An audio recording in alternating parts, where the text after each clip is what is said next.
ಸಿಂಚನ D Gowda ತನ್ನ 3ನೇ ವಯಸ್ಸಿನಿಂದಲೇ ಪುತ್ತೂರಿನ ಬಾಲವನದ ಈಜುಕೊಳದಲ್ಲಿ ಈಜು ತರಬೇತಿಯನ್ನು ತನ್ನ ಮಾವನಾದ ರಾಷ್ಟ್ರೀಯ ಈಜು ತರಬೇತುದಾರರಾದ ವಸಂತ್ ಕುಮಾರ್ ಇವರಲ್ಲಿ ಪಡೆದಿದ್ದು, ತಾಲೂಕು, ಜಿಲ್ಲೆ, ರಾಜ್ಯ ಮಟ್ಟದ ಈಜು ಸ್ಪರ್ಧೆಯಲ್ಲಿ ಭಾಗವಹಿಸಿ ಸುಮಾರು 250ಕ್ಕೂ ಹೆಚ್ಚು ಪದಕಗಳನ್ನು ಗಳಿಸಿರ್ತಾಳೆ.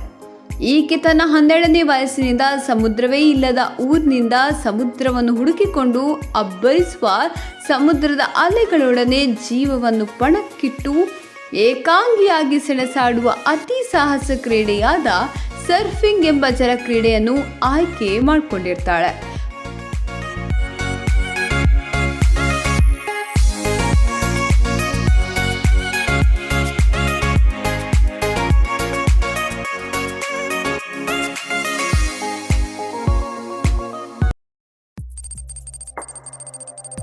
ವಸ್ತುನಿಷ್ಠತೆ, ವಿಶ್ವಾಸಾರ್ಹತೆ, ನಿಖರತೆಗಾಗಿ ನೋಡ್ತಾ ಇರಿ ನ್ಯೂಸ್ ಪುತ್ತೂರು, ಜನಮನದ ಪ್ರತಿಧ್ವನಿ.